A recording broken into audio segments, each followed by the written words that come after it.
stress. On stress. Eustress. In this video, I want to share with you how to separate good stress from bad stress, how to develop preventive and reactive mechanisms to combat stress, and how to make sure you stay strong, resilient, and keep thriving in life, irrespectively of what it throws onto you.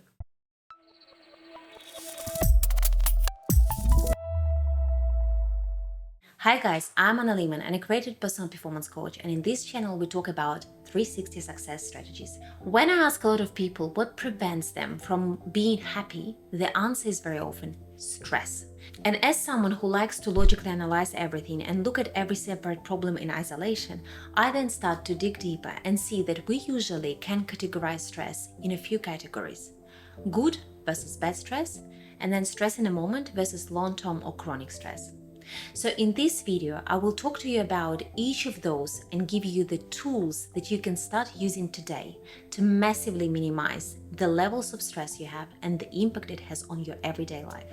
I really want to deepen your self-awareness about different types and levels of stress you might be having in your life, because once we know the problem, we can then develop the right response to overcome it. Stress has this bad reputation, and everyone is of course aware of the negative effects of stress. It weakens our immune system, it worsens our memory, it provokes weight gain, it impacts our sleep in a bad way and causes some really big health issues, from heart attacks to cancer. And even though this is true, there is also a research that shows that short moments of stress can be good. During short moments of stress, you get an adrenaline release. And when adrenaline is released, you are better at combating infections. That's why now people are getting into this habit of cold plunges. Though it was popular before, I remember when I was a little kid and growing up, my dad used to tell me back in the day that cold shower in the morning does magic. But at first I just couldn't understand why. Similar to how it is very common in my culture, for example, to jump into an ice bucket after sauna. It is known for its benefits to reduce inflammation in the body and improve your immune system.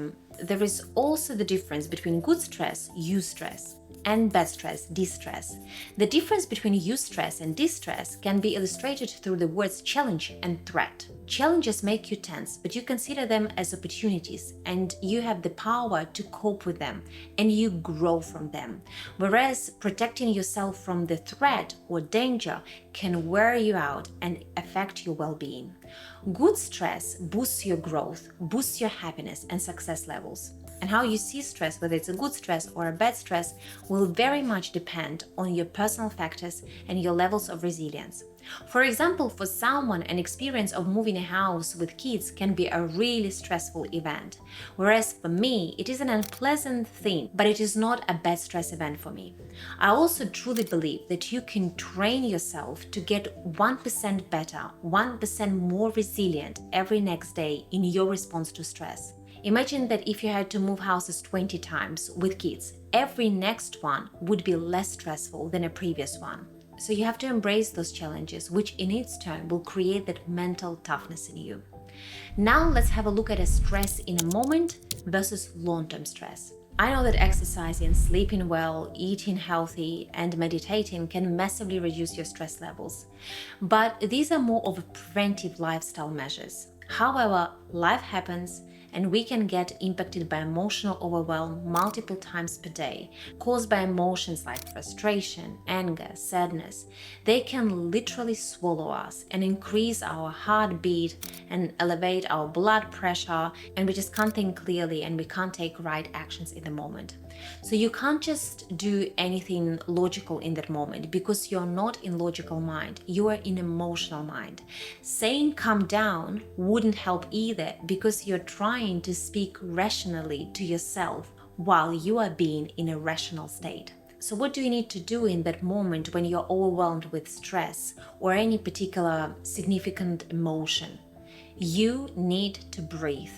And here is why. Our body is responding to everything in life through switching between two systems. Sympathetic, responsible for our fight or flight response, which prepares the body for danger or self-defense, and parasympathetic system. This is the system responsible for calmness and relaxation. So your daily operation is usually a constant juggle between two systems. When you are in stress, your heartbeat is more frequent, your blood starts circulating faster, you start sweating. What you need to do is to signal to your brain that it needs to slow down your heartbeat.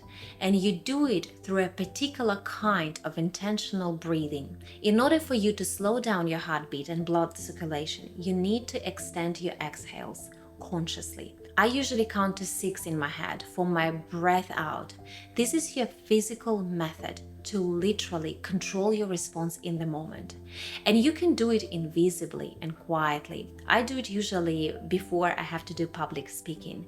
And it massively helps to minimize that anxiety in the moment when my hands are sweating and when my heartbeat is so elevated.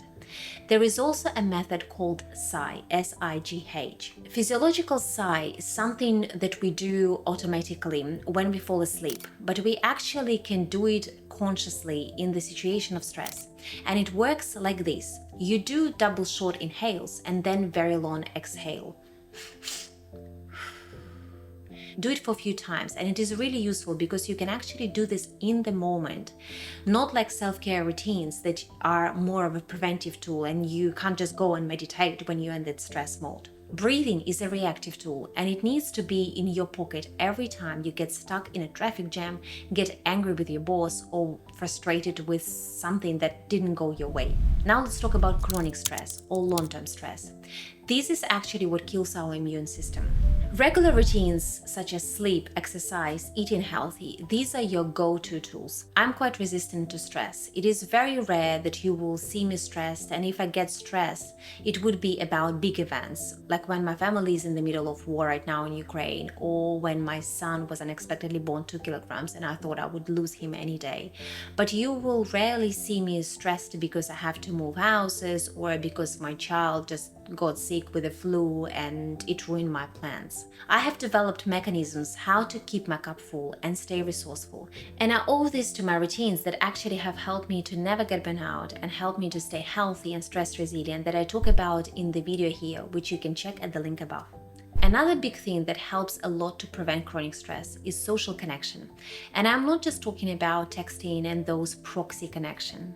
I'm talking about the connection to someone or something you love, the real connection. Serotonin is a hormone that makes us feel good, something that gives us delight, connection to human beings who you love, to a pet who you love, doing dance classes that you love, helps us to naturally boost the production of serotonin, hormone of peaceful happiness, as I like to call it. For me personally, a huge deal is to have meals with people who I love, with no interruptions. We as family have dinners together pretty much always, with no interruptions, no TV, no phones. We talk a lot, we share wins and fails, and it gives me an immense sense of connection. Now I want to give you my favorite framework in life that will massively reduce your levels of stress. When you have calmed down and got out of that emotional state in a moment, I want you to ask yourself one logical question. Is whatever happening to me right now within my control or outside my control? Sometimes we cannot control what happens to us, but we can always, absolutely always control how we respond to it. I can't control whether my boss will give me a promotion, but I can control all my actions leading up to it. I can invest my 100%, develop skills, find a sponsor, and go above and beyond to get it. And I can also control what I do if I don't get it. I can start looking for a new job. I can build multiple revenue streams, not to be dependent on that one stream. Figure out what you can control and throw all of your decision-making skills there. By focusing energy on what you can control and accepting what you cannot, you foster resilience and reduce stress, leading to greater peace and effectiveness in your life. And you achieve much more at less cost. The benefits of effective stress management are countless. By implementing these strategies, you can reduce anxiety and depression, improve your sleep quality, and boost your mood. You will be more productive, more focused, and more confident. And the best part is that it's not rocket science. With a little bit of effort and commitment, you can start to see real results in just a few weeks. And if you want to learn more how to boost your happiness and success levels in life by injecting more fun in life, check my video here. As always, rooting for you, for your success. And I see you on the other side. With care, Anna.